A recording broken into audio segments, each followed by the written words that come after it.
نحن نقص عليك نبأهم بالحق إنهم فتية آمنوا بربهم وزدناهم هدى.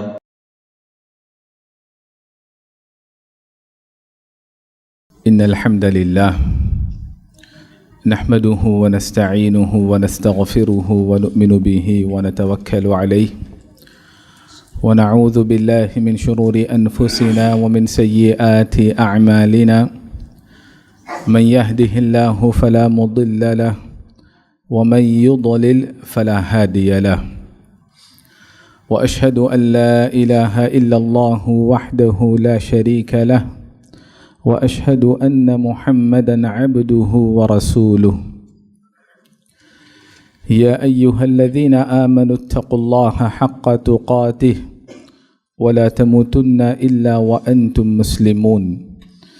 يا أيها الناس اتقوا ربكم الذي خلقكم من نفس واحدة وخلق منها زوجها وبث منهما رجالا كثيرا ونساء واتقوا الله الذي تساءلون به والأرحام إن الله كان عليكم رقيبا. يا أيها الذين آمنوا اتقوا الله وقولوا قولا سديدا يصلح لكم أعمالكم ويغفر لكم ذنوبكم ومن يطع الله ورسوله فقد فاز فوزا عظيما. شہنشین پر رونق افروز قابل احترام اساتذہ کرام علماء عظام ذمہ داران اور منتظمین سامعین باتمکین اور پردہ نشین خواتین،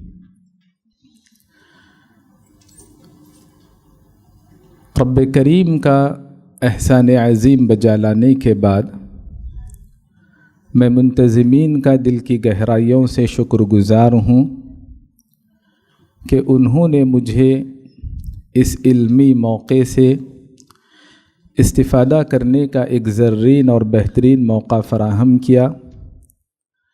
اللہ سے دعا ہے کہ اللہ تبارک و تعالی اس پروگرام کو خالصتاً لوجہ اللہ کی خوشنودی کے لیے بنائیں اور اسے آخرت کا بہترین ذخیرہ بنائیں۔ مجھے جس موضوع پر گفتگو کرنی ہے وہ ہے بدامنی اور جذباتی نوجوان۔ قرآن مجید کا اگر ہم مطالعہ کریں بدامنی اور بدامن پسندوں کے حوالے سے تو ہمیں یہ بات معلوم ہوتی ہے کہ اللہ تبارک و تعالیٰ نے بدامنی کو، فساد کو اور بگاڑ کو، اور اسی طرح فسادیوں کو، دونوں کو اللہ نے ناپسند کیا۔ مختلف انداز سے اور مختلف الفاظ میں اللہ نے قرآن میں ان کی مذمت بیان فرمائی۔ وَإِذَا تَوَلَّى سَعَى فِي الْأَرْضِ لِيُفْسِدَ فِيهَا وَيُهْلِكَ الْحَرْثَ وَالنَّسْلَ وَاللَّهُ لَا يُحِبُّ الْفَسَادَ۔ بگاڑ چاہے کسی بھی طرح کا ہو، عقیدے کا بگاڑ ہو، عبادات کا بگاڑ ہو، معاملات کا بگاڑ ہو، تہذیب اور روایات کا، عادات کا بگاڑ ہو، ہر طرح کے بگاڑ کو اللہ پسند نہیں کرتا۔ زمین پر اللہ تبارک و تعالیٰ نے اصلاح کی، انبیاء کے ذریعے آسمانی کتابوں کو نازل کر کے مختلف ذرائع سے اللہ نے اصلاح کی۔ اس کے بعد اللہ تبارک و تعالیٰ کسی بھی اعتبار سے بگاڑ کو پسند نہیں کرتا۔ اس کائنات میں ہم کو کوشش کرنی ہے کہ ہر کام میں عمدگی رہے۔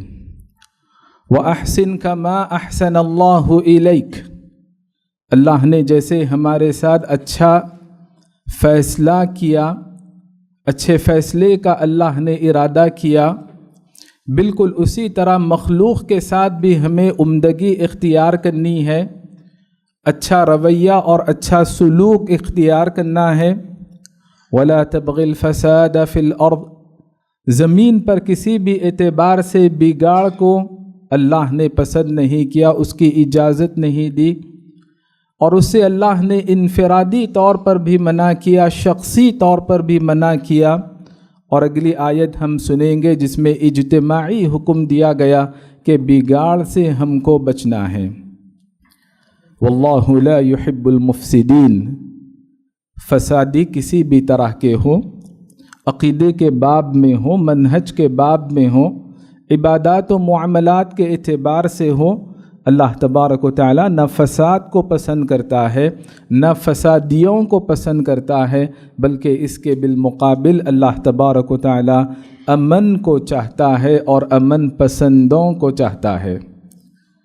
قرآن مجید کا اگر ہم گہرائی سے مطالعہ کریں تو یہ بات معلوم ہوتی ہے کہ ایمان کے ساتھ اللہ نے اس کام کو جوڑ کر رکھا۔ وَلَا تُفْسِدُوا فِي الْأَرْضِ بَعْدَ إِصْلَاحِهَا، زمین پر اللہ کی جانب سے اصلاح کر دی گئی، اس کے بعد تم زمین پر فساد مت مچاؤ، بگاڑ مت کرو، بد امنی مت پھیلاؤ۔ وَلَا تُفْسِدُوا فِي الْأَرْضِ، اجتماعی طور پر اللہ نے پابند بنایا۔ ذَلِكُمْ خَيْرٌ لَكُمْ إِن كُنتُم مُؤْمِنِينَ، اور ایمان کے ساتھ اس کام کو جوڑ کر رکھا تو گویا ایمان صرف دلی تصدیق کا نام نہیں، زبانی اقرار کا نام نہیں، بلکہ ایمان میں عمل بھی داخل اور شامل ہے، اور امن پسندی ہمارے ایمان کا ایک لازمہ ہے۔ گویا بد امنی اگر ہوگی تو ہمیں اپنے ایمان پر نظر ثانی کرنی چاہیے، کیونکہ اللہ تبارک و تعالیٰ نے ایمان کے ساتھ امن پسندی کو جوڑ کر رکھا ہے۔ ہمارا اور آپ کا جس رب پر ایمان ہے اس کے بے شمار اسماء حسنہ اور صفات علیاء ہیں۔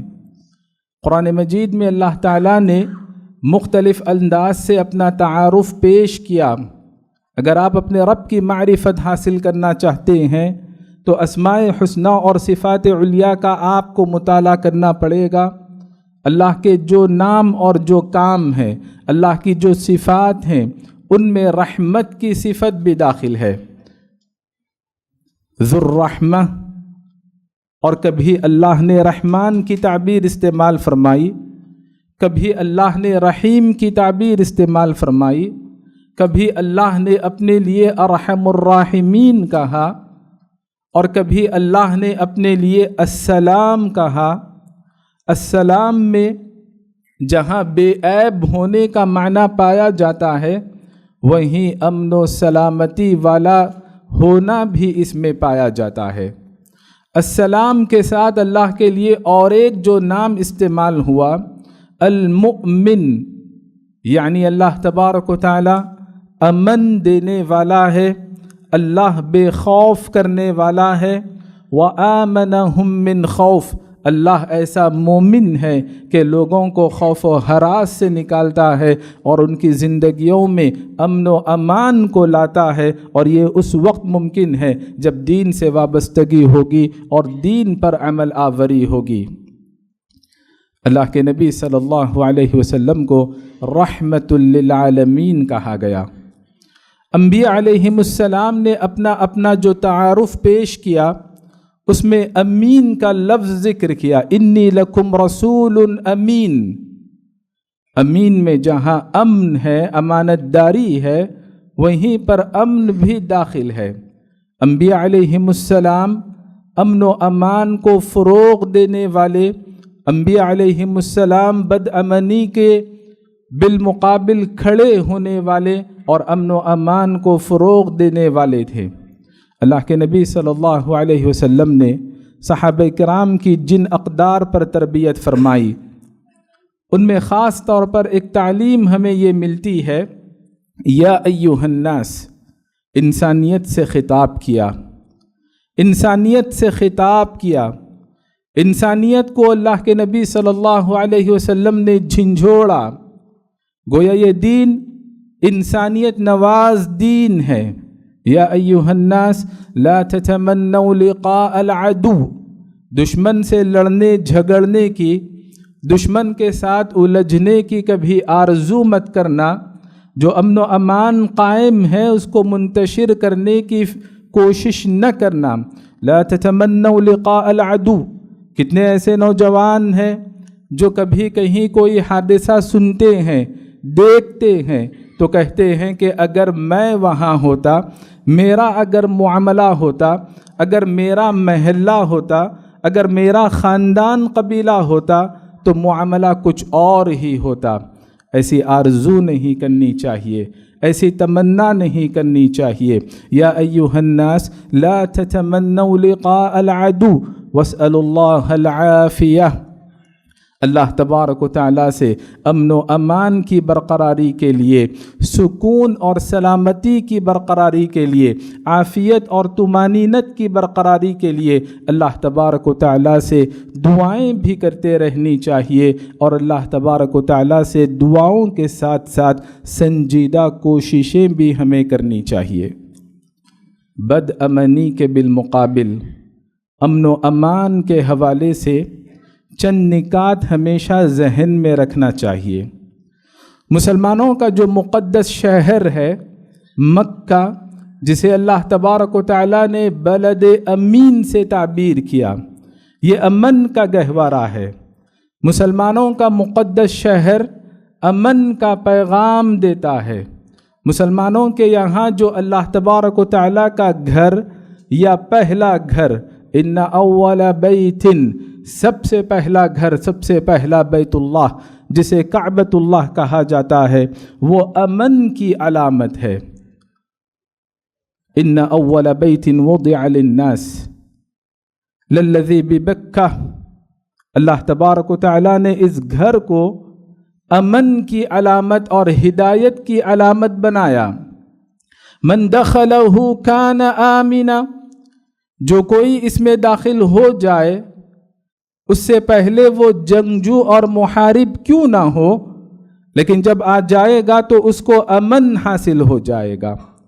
مکے کی بات کریں یا کعبۃ اللہ کی بات کریں یا ابھی ہم نے نماز ادا کی، اللہ نے ہم کو اور آپ کو عبادت کے لیے پیدا کیا، اور اللہ کی عبادتوں میں سب سے اہم ترین عبادت نماز کی عبادت ہے، جسے علماء رأس العبادات کہتے ہیں۔ نماز کی عبادت میں ہم اللہ سے کیا دعا کرتے ہیں؟ السلام علینا وعلی عباد اللہ الصالحین، سلامتی کی دعائیں کی جاتی ہے۔ یہ عبادت ختم ہوتی ہے تو کن الفاظ کے ذریعے؟ سلامتی کی دعاؤں کے ذریعے سلام پھیرا جاتا ہے۔ اس عبادت کے بعد فارغ ہو جاتے ہیں، اذکار کا اہتمام کرتے ہیں، تو کن الفاظ کے ذریعے اللہ سے دعائیں کی جاتی ہیں؟ اللہم انت السلام ومنک السلام، سلامتی کی دعائیں کی جاتی ہیں۔ لہذا ہماری عبادتوں میں بھی امن و سلامتی کو اجاگر کیا گیا، امن و سلامتی کا سبق دیا گیا، اور بد امنی سے بچایا گیا۔ ہر عبادت ہمیں یہ پیغام دیتی ہے۔ جب مسلمان آپس میں ملتے ہیں تو سلام کرتے ہیں، اور سلام صرف جانے افراد کو نہیں، شناساؤں کو نہیں، بلکہ جانے اور انجانے سب کو سلام کرتے ہیں۔ سلم علی من عرفت ومن لم تعرف، آپ جانتے ہو یا نہ جانتے ہو، آپ اس بات کے پابند ہیں کہ آپ کے سامنے مسلمان ہیں، آپ سلام کرنے میں سبقت کریں، اور آپ کا سلام بد امنی کے خلاف امن و سلامتی کو فروغ دینے والا ہے۔ مسلمانوں کا اسلامی قمری اور ہجری مہینہ بد امنی کے خلاف امن و امان کی دعاؤں سے شروع ہوتا ہے۔ اللہم اہلہ علینا بالامن والایمان، اور ایک روایت میں ہے بالیمن والایمان والسلامت والاسلام۔ مسلمان کی جو مقدس راتیں ہوتی ہیں ان میں کسی بھی طرح کا فساد نہیں ہوتا، بد امنی نہیں ہوتی، جانی اور مالی نقصان نہیں ہوتا، شراب و شباب کے مظاہرے نہیں ہوتے، بلکہ اللہ تبارک و تعالیٰ نے شب قدر کے حوالے سے یہ بات بتائی، سلام ہی حتی مطلع الفجر، امن و سلامتی والی راتیں ہوتی ہیں مسلمان کی مقدس راتیں۔ خلاصہ یہ ہے کہ اگر آپ غور کرتے جائیں گے تو دین اسلام نے ہم کو ایسے دین سے جوڑ کر رکھا جو لمحہ بلمحہ، جو موقع بموقع بدامنی سے روکتا ہے، امن و سلامتی کو فروغ دیتا ہے۔ زندگی گزرے گی تو امن و امان کو فروغ دیتے ہوئے گزرے گی، امن و سلامتی کے پیمبر بن کر گزرے گی، اور ہم اس دنیا سے رخصت ہوں گے تو اس وقت بھی ہماری اللہ سے دعائیں ہوں گی، توفنی مسلمن، اے اللہ تو ہمیں اطاعت کی حالت میں، امن و سلامتی کی حالت میں اپنے پاس بلا۔ مسلمان خودکش فدائی حملے کرنے والا نہیں ہوتا، نہ اس انداز سے جان دینے والا ہوتا ہے، نہ اس انداز سے جان لینے والا ہوتا ہے، مرتے وقت بھی بدامنی کا سبب نہیں بنتا۔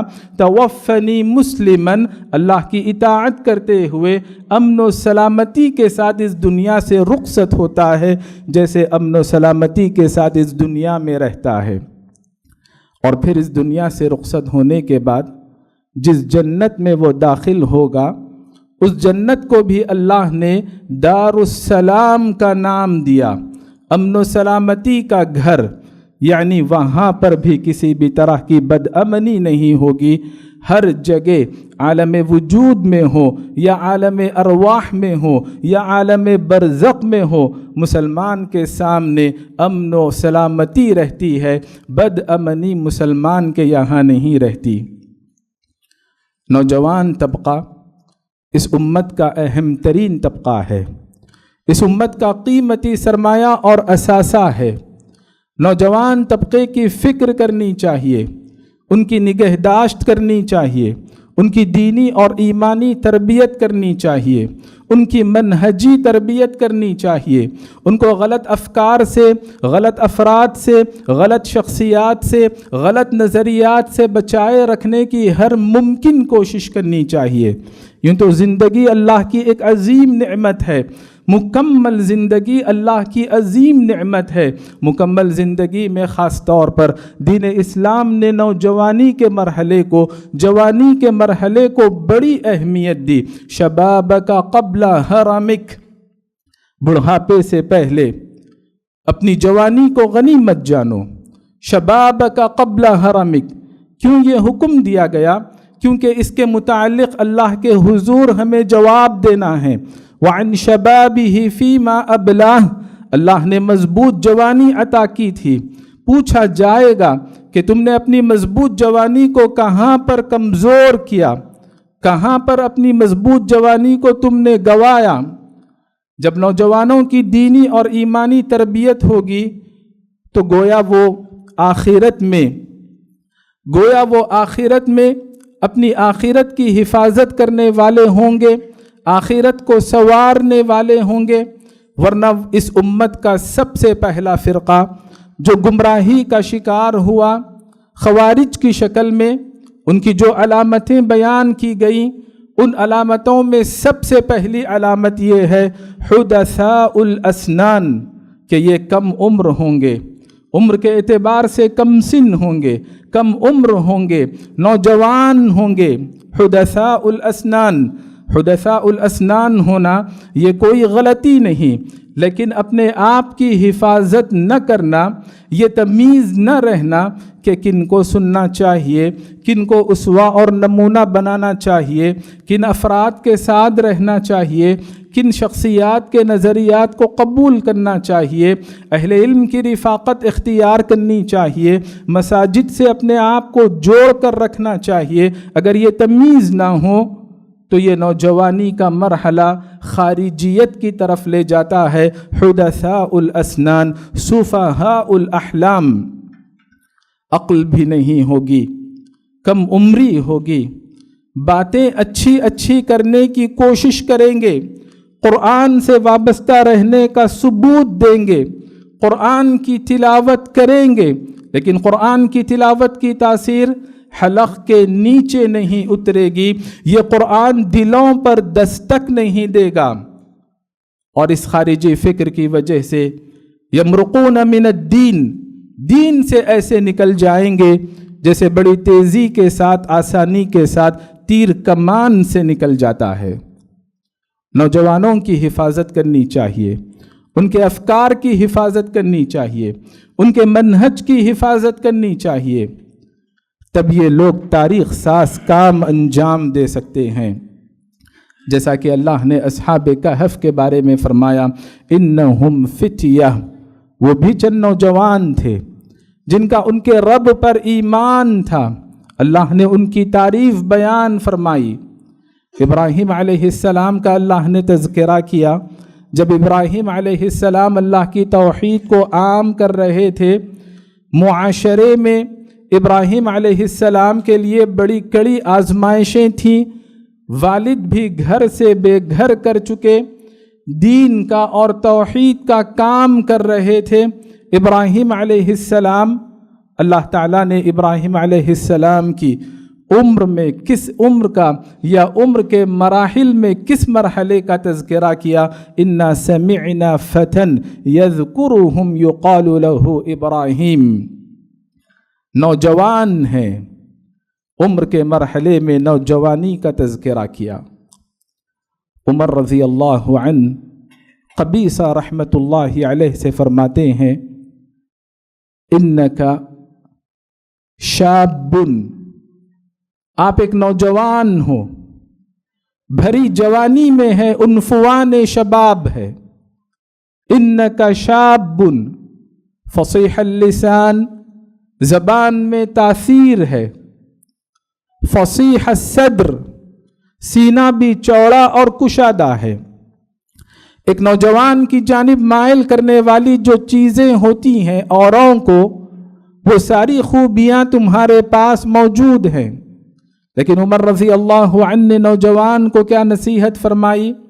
قد یکون فی الرجل عشرۃ اخلاق، ایک آدمی میں، ایک مرد آدمی میں، ایک نوجوان میں 10 اخلاق کی باتیں ہوتی ہیں، 9 باتیں بڑی اچھی ہوتی ہیں، لیکن ایک ایسی بات ہوتی ہے بری بات، جو ایک بات 9 نیکیوں پر، 9 اچھائیوں پر پانی پھیر دیتی ہے۔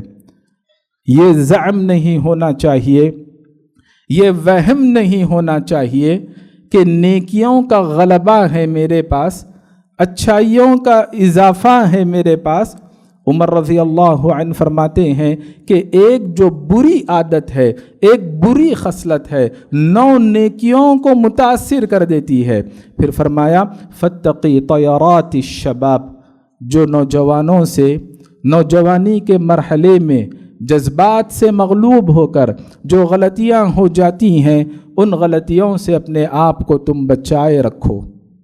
موجودہ دور فتنوں کا دور ہے، اور ہم کو اندازہ بھی نہیں ہوتا ہے کہ ہم پرفتن دور میں سانس لے رہے ہیں۔ اللہ کے نبی صلی اللہ علیہ وسلم نے قیامت سے پہلے جو علامتیں بتائیں، ان علامتوں میں ایک علامت یہ بھی ہے کہ تظہر الفتن، طرح طرح کے فتنے غالب ہو جائیں گے، فتنے عام ہو جائیں گے، فتنوں کا دور دورہ ہوگا، فتنوں کا چلن ہوگا۔ کقطع اللیل المظلم، اندھیری رات کی طرح فتنے ہوں گے۔ اندھیری رات میں جیسے تمیز کرنا مشکل ہو جاتا ہے، پہچاننا مشکل ہو جاتا ہے، کون ہے آپ تمیز نہیں کر سکتے، کون سی چیز حق ہے، کون سی چیز باطل ہے، تمیز کرنا آپ کو مشکل ہو جائے گا۔ بالکل اسی طرح فتنے قیامت سے پہلے عام ہو جائیں گے۔ لیکن حسن بصری رحمت اللہ علیہ نے یہ بات بتائی، ان الفتن اذا اقبلت عرفها كل عالم، جب کبھی اس امت میں فتنے پنپتے ہیں، جنم لیتے ہیں، اس امت میں فتنے سرایت کر جاتے ہیں، اہل علم انہیں بھانپ لیتے ہیں اور اہل علم ان سے آگاہ اور چوکنا کرتے ہیں، امت کو تنبیہ کرتے ہیں ان فتنوں پر۔ وَإِذَا أَدْبَرَتْ عرفها کل جاہل، جب فتنے تباہی مچا کر چلے جاتے ہیں تو اس وقت جاہلوں کو سمجھ میں آتا ہے کہ یہ خیر نہیں تھا، یہ شر تھا، یہ فتنہ تھا جس کا ہمیں حصہ نہیں بننا چاہیے تھا۔ پھر اس کے بعد افسوس کرتے ہیں۔ اہل علم کے درمیان اور جہلاء کے درمیان یہ فرق ہے کہ اہل علم کو اللہ تبارک و تعالی شریعت کے علم کی وجہ سے وہ فراست، وہ بصیرت عطا کرتا ہے کہ لوگوں کو فتنوں سے چوکنا کرتے رہتے ہیں۔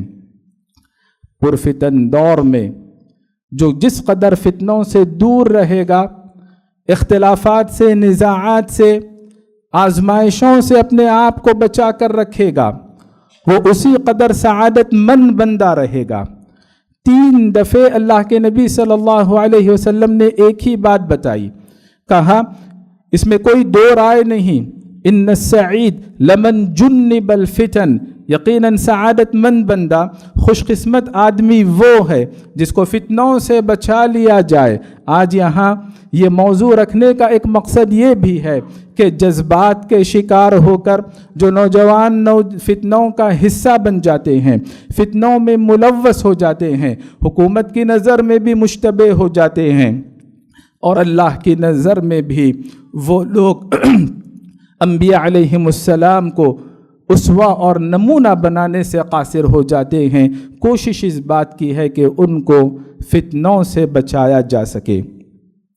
موجودہ دور میں اگر آپ دنیا پر نظر ڈالیں، سرسری طور پر نظر ڈالیں، تو عمومی طور پر انسانیت ناساز حالات سے گزرتی آپ کو نظر آئے گی، اور پھر کہیں کسی مقام پر نبی صلی اللہ علیہ وسلم کی شان میں گستاخی ہوتی نظر آئے گی، کبھی کسی مقام پر قرآن کی بے حرمتی ہوتے نظر آئے گی، کبھی کسی مقام پر ملک کو تباہ و برباد کیا جا رہا، ایسے نظارے آپ کو دیکھنے کے لیے ملیں گے۔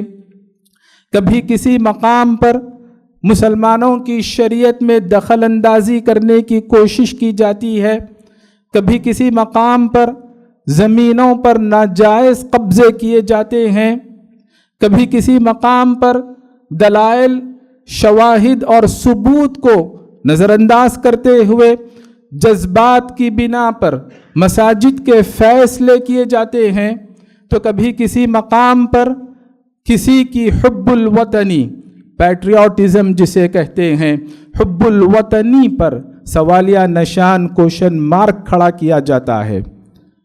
کچھ ایسے حال مقامات ہیں جن کے حالات کو دیکھنے سے یہ اندازہ ہوتا ہے کہ وہاں کے افراد مکی دور سے گزر رہے ہیں، یا سابقہ دور کی وہ امتیں، وہ قومیں جنہوں نے استقامت کی وجہ سے بڑی کڑی آزمائشوں کا سامنا کیا، جن کا تذکرہ اللہ تعالیٰ نے قرآن میں مختلف مقامات پر کیا۔ گویا تاریخ اپنے آپ کو دہرا رہی ہے۔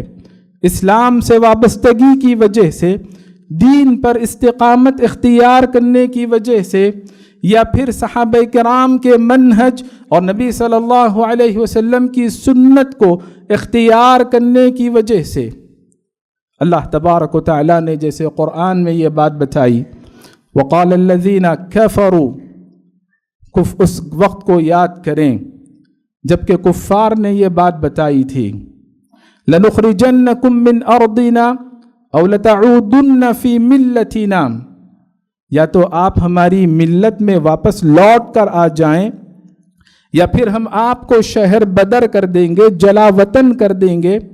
فاوحى الیہم ربہم، ان کے رب نے ان کی جانب وحی کی، کس بات کی وحی کی؟ لنہلکن الظالمین، یہ لوگ ظالم ہیں جو ایمان کا سودا کرنے پر مجبور کر رہے ہیں، اور اللہ نے یہ وعدہ کیا کہ ایسے ظالموں کو اللہ تبارک و تعالی تہس نہس کر دے گا، تباہ و برباد کر دے گا۔ وَإِذْ يَمْكُرُ بِكَ الَّذِينَ كَفَرُوا لِيُثْبِتُوكَ أَوْ يَقْتُلُوكَ أَوْ يُخْرِجُوكَ وَيَمْكُرُونَ وَيَمْكُرُ اللَّهُ وَاللَّهُ خَيْرُ الْمَاكِرِينَ۔ اس دشوار گزار مرحلے کو اس آزمائش کی گھڑی کو بھی یاد رکھیں جبکہ ایمان سے محروم افراد، اللہ کے ناقدر افراد یہ مکر کیا کر رہے تھے کہ آپ کو قید کر لیں یا آپ کا صفایا اور خاتمہ کر دیں۔ طرح طرح کی سازشیں رچی جا رہی تھیں، اور اللہ تبارک و تعالی سب سے بہترین منصوبہ بنانے والا ہے، اللہ اپنا معاملہ انجام دے رہا تھا۔ یہ تمام حالات کیوں بنائے جاتے ہیں؟ مقصد اس کا یہ ہے وَدُّوا لَوْ تَكْفُرُونَ كَمَا كَفَرُوا فَتَكُونُونَ سَوَاءً، جیسے وہ لوگ ایمان سے محروم ہیں، آپ سے بھی ایمان کی نعمت کو، آپ سے بھی ایمان کی دولت کو چھیننا چاہتے ہیں، فَتَكُونُونَ سَوَاءً، پھر اس کے بعد کفر میں آپ اور وہ دونوں ایک درجے کے ہو جائیں۔ اور ایسی ناپاک سازش اور ایسی ناپاک کوشش کبھی کبھار نہیں ہوتی ہے، اس کے لیے یہ لوگ سال ہا سال کے منصوبے بناتے ہیں، ایڑی چوٹی کا زور لگاتے ہیں۔ وَلَا يَزَالُونَ يُقَاتِلُونَكُمْ حَتَّى يَرُدُّوكُمْ عَنْ دِينِكُمْ إِنِ اسْتَطَاعُوا، اگر ان کا بس چلے تو آپ سے آپ کے دین و ایمان کو وہ چھین لے، اس کے لیے وہ ہر طرح کی سازش رچیں گے اور ہر طرح کا مقابلہ کریں گے، اور آپ کو اس کا احساس بھی نہیں ہوگا۔ ایسے مایوس کن حالات میں مایوس نہیں ہونا چاہیے، صبر و استقامت اختیار کرنا چاہیے۔ لا تحسبوه شرا لکم بل هو خیر لکم، اللہ نے یہ بات بتائی کہ بظاہر یہ شر نظر آتا ہے لیکن تم اسے حقیقی شر مت سمجھو، بہت ممکن ہے کہ اسی شر سے اللہ تمہارے لیے خیر کے پہلو نکال دے۔ وَلَن يَجْعَلَ اللَّهُ لِلْكَافِرِينَ عَلَى الْمُؤْمِنِينَ سَبِيلًا، اگر حقیقی طور پر ہم مؤمن ہیں تو ایمان سے محروم افراد کو ایمان والوں پر اللہ کبھی بھی غالب ہونے نہیں دے گا۔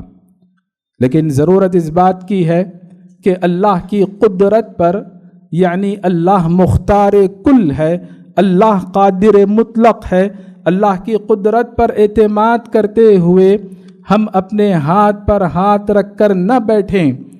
وَلَوْ يَشَاءُ اللَّهُ لَانتَصَرَ مِنْهُمْ، حالات کی بہتری کے لیے اسلام دشمن عناصر کو، شر پسند افراد کو اگر اللہ چاہتا تو اللہ ان کے لیے کافی ہو جاتا، اللہ ان کے ساتھ انتقامی کارروائی کرتا۔ وَلَكِنْ لِيَبْلُوَ بَعْضَكُمْ بِبَعْضٍ، اللہ تبارک و تعالی ہمارا امتحان لینا چاہتا ہے کہ اسلام کی سربلندی کے لیے، اسلام سے وابستگی کے لیے ہماری کیا خدمات رہ سکتی ہیں، ہماری کیا قربانیاں رہ سکتی ہیں۔ شخصی محاسبہ اور دینی منصوبہ بہت ضروری ہے۔ حالات جو بے قابو ہوتے ہیں، حالات امن و امان سے بد امنی کی جانب جب آتے ہیں تو کہیں نہ کہیں ہمارا وہاں دخل ہے، مجرمانہ ہمارا کردار رہتا ہے، شعوری یا غیر شعوری طور پر۔ ما اصاب من مصیبت فبما کسبت ایدیکم، ہمارے اپنے ہاتھوں کی کرنی ہوتی ہے۔ یہ اور بات ہے کہ کبھی ہم کو اس کا احساس ہوتا ہے اور کبھی اس کا احساس نہیں ہوتا۔ بد امنی کو امن و امان میں اگر تبدیل کرنا ہے تو پہلے ہمیں اپنا جائزہ لینا ہوگا، منصفانہ انداز سے جائزہ لینا ہوگا۔ ان اللہ لا یغیر ما بقوم حتی یغیر ما بانفسہم، جب تک ہم اپنے اندر تبدیلی نہیں لائیں گے معاشرے میں تبدیلی نہیں آ سکتی ہے۔ معاشرہ افراد کے مجموعے کا نام ہے۔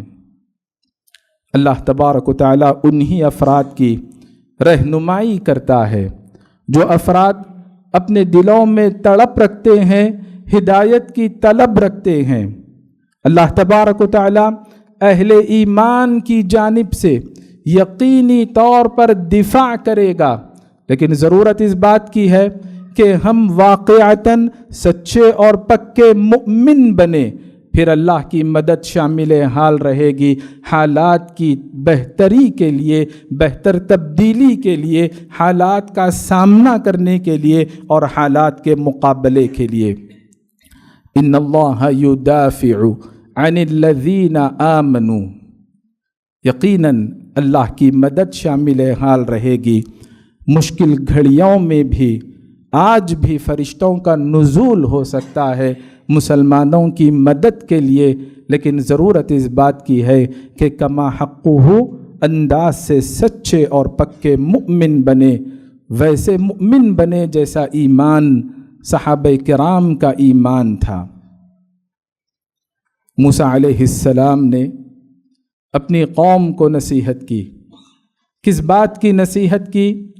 وقال موسیٰ لقومہ استعینوا باللہ واصبروا، اللہ سے وابستہ ہو جاؤ، اللہ سے مدد طلب کرو حالات کی بہتری کے لیے۔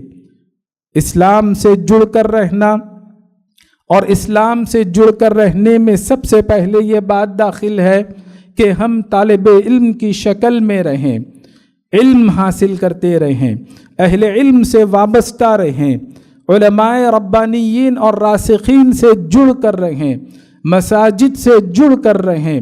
جس قدر آپ کا تعلق، بالخصوص نوجوانوں کا تعلق علماء کرام کے ساتھ مضبوط ہوگا، مساجد سے ان کا تعلق ہوگا، اسی قدر وہ بد امنی سے، جذبات سے بچ سکتے ہیں اور معاشرے کو بد امنی سے بچا سکتے ہیں۔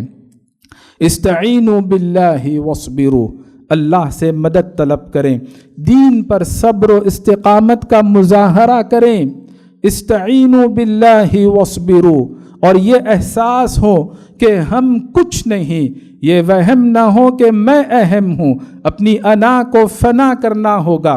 جو رائے ہم نے قائم کی اس رائے کو شریعت کے مطابق رکھنے کی پوری کوشش کرنی چاہیے، اور یہ احساس ہونا چاہیے انتم الفقراء الی اللہ، کہ ہم تمام کو اللہ کی ضرورت ہے، اللہ کے دین کو ہماری ضرورت نہیں۔ ہماری دونوں جہانوں کی کامیابی اور کامرانی کے لیے ہم کو اللہ سے جڑ کر رہنا ہوگا، اللہ سے تعلق کو مضبوط کرنا ہوگا اور اللہ سے مدد طلب کرنی پڑے گی۔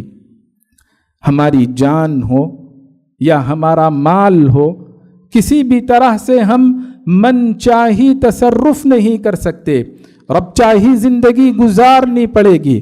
اللہ تبارک و تعالیٰ نے سودا کیا، ان اللہ اشترى من المؤمنین انفسهم واموالهم بان لهم الجنہ، جنت کے بدلے اللہ نے اہل ایمان سے ان کی جان بھی خرید لی اور ان کے مالوں کا بھی اللہ نے سودا کر لیا۔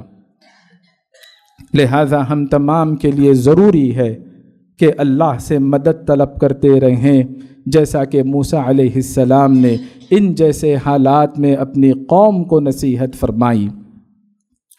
ایمان کا علم حاصل کرنا، عقیدے کو مضبوط کرنا ضروری ہے۔ وعد اللہ الذین آمنوا منکم وعملوا الصالحات لیستخلفنہم فی الارض کما استخلف الذین من قبلہم، زمین پر اگر وزن چاہتے ہیں، زمین پر اگر طاقت چاہتے ہیں، زمین پر اگر تمکینت چاہتے ہیں، زمین پر اگر اپنا اعتبار اور وقار چاہتے ہیں تو ایمان ضروری ہے، اور وہ ایمان تعویلات والا نہیں ہونا چاہیے، وہ ایمان تحریف زدہ نہیں ہونا چاہیے۔ وہ ایمان کیسا ایمان ہو؟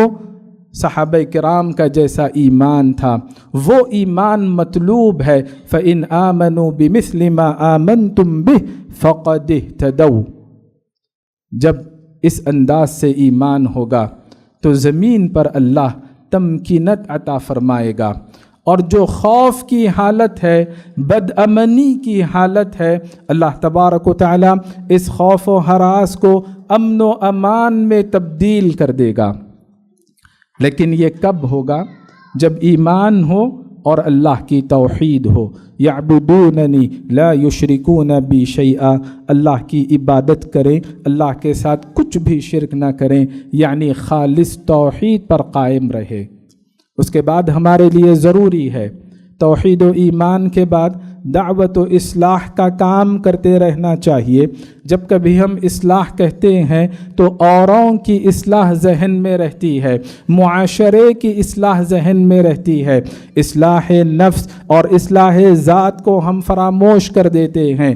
اصلاح نفس اور اصلاح ذات پہلے ہونی چاہیے، پھر معاشرے کی اصلاح ہونی چاہیے، اور پھر اصلاح بھی صرف اخلاقیات کی اصلاح نہیں بلکہ عقائد و ایمانیات کی اصلاح ہو، عبادات و معاملات کی اصلاح ہو، تہذیب و روایات کی اور عادات کی اصلاح ہو، جامع انداز سے اصلاح ہو۔ وما كان ربك ليهلك القرى بالظلم واهلها مصلحون۔ جب تک ہم مصلح بن کر رہیں گے، ہمارا نیک بن کر رہنا، صالح بن کر رہنا، اپنے آپ کی فکر کرنا یہ کافی نہیں، بلکہ آپ کی صالحیت سے فائدہ نہیں ہوگا۔ آپ اپنے آپ کو اللہ کے عذاب سے بچانا چاہتے ہیں تو صالح سے مصلح بننا ہوگا، اصلاح کرنے والے بننا ہوگا، جبھی حالات کو ہم بہتر بنا سکتے ہیں، بد امنی کو امن و امان میں تبدیل کر سکتے ہیں۔ اللہ تبارک و تعالیٰ نے یہ تمام اسالیب قرآن میں بیان کیے، امن و امان کو فروغ دینے کے لیے، حالات کی تبدیلی کے لیے۔ جہاں پر عقائد و ایمانیات کی بات آئی وہیں عبادات سے بھی غفلت نہیں برتنی چاہیے۔ ہمارے کتنے ایسے نوجوان بھائی ہیں جو اس خوش فہمی کے شکار رہتے ہیں کہ میں صحیح العقیدہ ہوں، میری توحید اچھی ہے، میرا منہج اچھا ہے، لیکن عبادات کے باب میں غفلت برتتے رہتے ہیں۔ اللہ تبارک و تعالیٰ نے زمین پر تمکینت کے لیے جہاں پر اللہ کی توحید کا تذکرہ کیا وہیں پر عبادات کی بھی اللہ نے بات بتائی۔ الذین ان مکناہم فی الارض اقاموا الصلاة وآتوا الزکاة وآمروا بالمعروف ونہوا عن المنکر۔ زمین پر جن افراد کو ہم نے تمکینت عطا فرمائی وہ لوگ اللہ کے حقوق بھی ادا کرتے ہیں، بندوں کے حقوق بھی ادا کرتے ہیں، مالی عبادات بھی انجام دیتے ہیں، بدنی عبادات بھی انجام دیتے ہیں، نماز قائم کرتے ہیں، زکوٰۃ ادا کرتے ہیں، فی نفسہ صالح اور نیک ہیں۔ وَأَقَامُوا الصَّلَاةَ وَآتَوُا الزَّكَاةَ وَأَمَرُوا بِالْمَعْرُوفِ وَنَهَوْا عَنِ الْمُنكَرِ۔ نیکی کا حکم دینا، بدی سے روکنا، صرف صالح بننا کافی نہیں، مصلح بھی آپ کو بننا ہوگا، اور اس کے ساتھ خدمت خلق کا کام کرنا ہوگا، جیسا کہ اللہ کے نبی صلی اللہ علیہ وسلم نے مکی دور میں خدمت خلق کا کام کیا، رشتوں کو جوڑا، کمزوروں کی مدد کی۔ انما ینصر اللہ هذه الامہ بضعیفها۔ اللہ تبارک و تعالی اس امت کی مدد کمزوروں کی وجہ سے کرتا ہے۔ جب دین سے وابستگی ہوگی اور جب دین کی خدمت ہوگی تو یقیناً اللہ کی مدد شامل حال رہے گی۔ ان تنصر اللہ ینصرکم، اور جب اللہ مدد کے لیے آ جائے تو دنیا کی کوئی ایسی طاقت نہیں جو اللہ کے مددگاروں یا اللہ کے دین کے مددگاروں کو زیر کر دے اور مغلوب کر دے۔ اتحاد و اتفاق کے ساتھ صبر و استقامت اختیار کرنا ہوگا، اور اسی طرح دعاؤں کا اہتمام کرنا ہوگا، اور دعاؤں میں خاص طور پر توبہ و استغفار کا ہم کو اہتمام کرنا ہوگا۔ یہ تمام تعلیمات نوجوانوں کے لیے بالخصوص اور عمومی طور پر ساری امت کے لیے ضروری ہے، جذبات کو قابو میں رکھنے کے لیے، جذبات کو شریعت کے ساتھ وابستہ رکھنے کے لیے، اور بد امنی کو امن و امان میں تبدیل کرنے کے لیے۔ اس کے ساتھ ساتھ موجودہ دور میں جو گناہ کبیرہ کی وجہ سے تکفیری ذہن عام ہو رہا ہے، اس تکفیری ذہن سے بچنا، خارجی فکر سے بچنا بہت ضروری ہے۔ ولاۃ الامر، جو حکمران طبقہ ہے، جو رولر افراد ہیں، یا پھر جو علماء کرام کا طبقہ ہے، ان کے خلاف سازشوں سے بھی بچنا ہے۔ یہ تمام خارجی کام ہیں، ان کی جانب توجہ دینی چاہیے۔ موجودہ دور میں ہم ہندوستانی ہونے کے ناطے کانسٹیٹیوشن سے، دستور سے بھی واقف رہیں۔ یہاں جہاں آزادی ہمیں حاصل ہے، ہماری آزادی کسی اور کے مذہبی جذبات کو مجروح کیے بغیر ہے، اس کے ساتھ مشروط ہے قانونی شعور اور آگاہی بھی بہت ضروری ہے۔ نیکی کا حکم دینے میں ترتیب ہم کو جاننی چاہیے کہ کب ہم کس برائی سے روکیں، کن افراد کے لیے کون سا طریقہ اختیار کریں۔ کبھی آپ سمجھیں گے کہ یہ برائی ہے، لیکن اس برائی سے روکنے کی وجہ سے اس سے بڑا شر اگر آ رہا ہے تو آپ کا یہ حکم دینا حرام ہے۔ آپ اپنی جگہ اپنے آپ کو درست سمجھیں گے، لیکن اہل علم نے کہا، امام ابن قیم رحمۃ اللہ علیہ نے خاص طور پر بتایا کہ اگر کسی چھوٹے گناہ سے روکنے کی وجہ سے بڑا گناہ اس کی جگہ لے رہا ہے تو یہ کام آپ کا حرام کام شمار ہوگا۔ دین کی صحیح سمجھ اور دین کا صحیح فہم ہونا ضروری ہے۔ یہ اسی وقت ممکن ہے جب ہم اہل حق علماء کرام سے اپنے آپ کو جوڑ کر رکھیں گے۔ اختتام پر میں پھر دوبارہ سارے منتظمین کا دل کی گہرائیوں سے شکر گزار ہوں اور اللہ سے دعا کرتا ہوں کہ اللہ تبارک و تعالی ہماری ان ساری کوششوں کو آخرت کا بہترین ذخیرہ بنائے۔ وجزاکم اللہ خیرا، والسلام علیکم ورحمۃ اللہ وبرکاتہ۔